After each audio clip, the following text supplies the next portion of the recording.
কিছু না হলেও বাংলাদেশে আমার মনে হয় কোনো একটা ইস্যু হলেও সবার আগে আমাকে সেখানে কিভাবে টেনে এনে রেলেভেন্ট করা যায় তার প্রচেষ্টা চলছে। আজকে একজন তারকার কোনো একটা পার্সোনাল লাইফে চেঞ্জ আসলো, আমি দেখছি আমার ছবি দিয়ে ছবি বানানো হচ্ছে।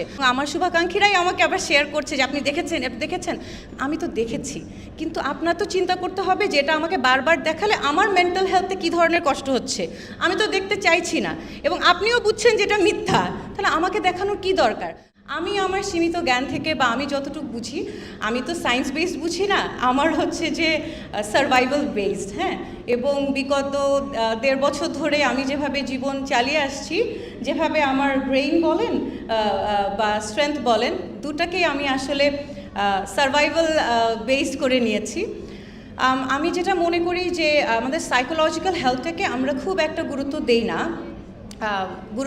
এই কারণে আমরা মনে করি যে এটা খুব একটা মুখ্য বিষয় না। আমরা ফিজিক্যালি দৃঢ় বন্ধনের আস্থায় শক্তিশালী স্টিলের আরেকটি নাম জেডএসআরএম। যদি ভালো থাকি তাহলে সাইকোলজিক্যালি ভালো থাকবো, সেটা যেমন সত্য, তেমন সাইকোলজিক্যালি ভালো থাকলে আমরা ফিজিক্যালি ভালো থাকতে পারি। কারণ আমি মনে করি যে এখানে আমার বেশিরভাগই স্টুডেন্টস, আই উইল অ্যাড্রেসেস তুমি because I can connect more. তোমরা যখন মন খারাপ থাকে বা খুব টেনশনে থাকো বা অ্যাসাইনমেন্ট সামনে খুব স্ট্রেসে থাকো, তখন তুমি চাইলেও কিন্তু তুমি জানো যে এখন একটু হেঁটে আসা যায়, কিন্তু তুমি হাঁটতে ইচ্ছা করবে না, তোমার লেথার্জিক লাগবে, তোমার নড়তে ইচ্ছা করবে না। আমি জানি না, আমার সাথে এটা হয়। আমার যখন খুব মন খারাপ থাকে কোনো বিষয় নিয়ে, যখন আমি খুব বিচলিত থাকি, আমি তখন আর ফিজিক্যালি অ্যাক্টিভ থাকতে পারি না।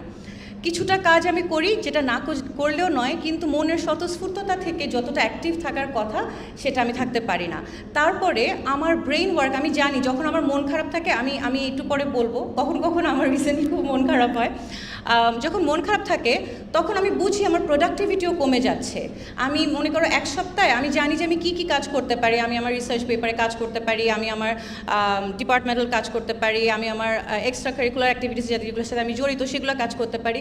আমার সব মাথায় লিস্ট করা থাকে, হ্যাঁ, যে এই সপ্তাহে আমার এটা শেষ করতে হবে, কিন্তু আমি সব লিস্টই আমার মাথায়, কিন্তু লিস্ট আর ঠিক হয় না, আমি আর কাজ আগাই না, আমি প্রোক্রাস্টিনেট করি এবং জমিয়ে রাখি। That only ads to my stress. তো আমার মনে হয় যে আমাদের ব্রেইনটা সচল বা অ্যাক্টিভ থাকে যখন আমাদের মনটা খুব অ্যাক্টিভ থাকে। তো সেটা আসলে এক ধরনের সেলফ প্র্যাকটিস একটা বিষয়। সেটা আসলে আমি মনে করি যে কেউ তোমাকে মন ভালো করে দেওয়ার রেসপন্সিবিলিটি কেউ নিতে পারবেও না। নিজের মধ্যে স্ট্রেংথ যোগান দেওয়া, শক্তিটা যোগান দেওয়া কমপ্লিটলি তোমার উপরে।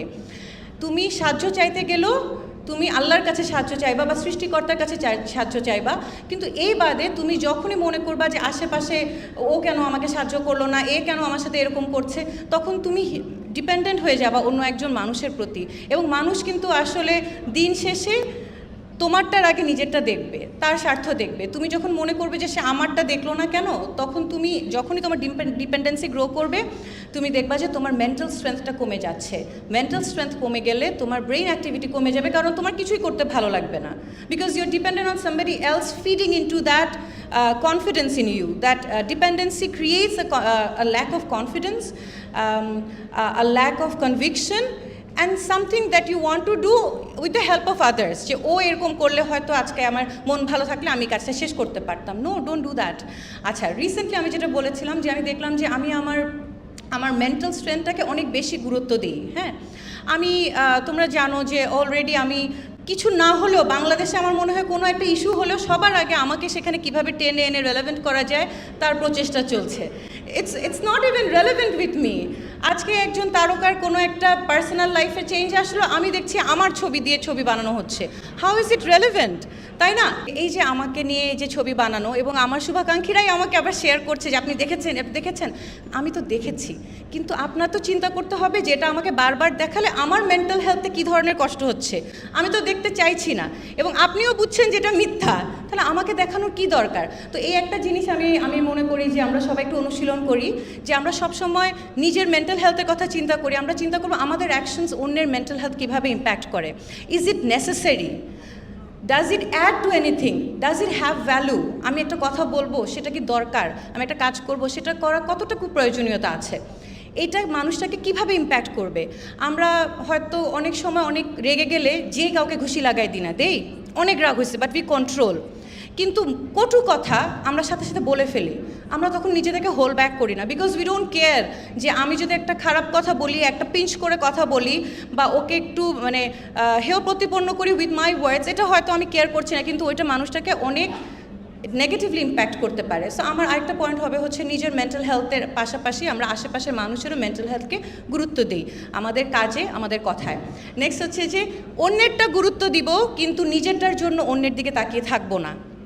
একটা হচ্ছে আমি আমারটা নিজে টেক কেয়ার করব, আমি অন্যেরটাও টেক কেয়ার করব, কিন্তু আমারটা কেউ টেক কেয়ার করবে কখন, করছে না কেন, কেন বুঝলো না, এটা আসলে আমি করব না। সো আমি আসলে যখন এরকম পোস্ট হয় আমার এগেনস্ট নেগেটিভ, আমি চিন্তা করি যে ঠিক আছে, ও করেছে, ওর জায়গা থেকে করেছে, should I be impacted by it?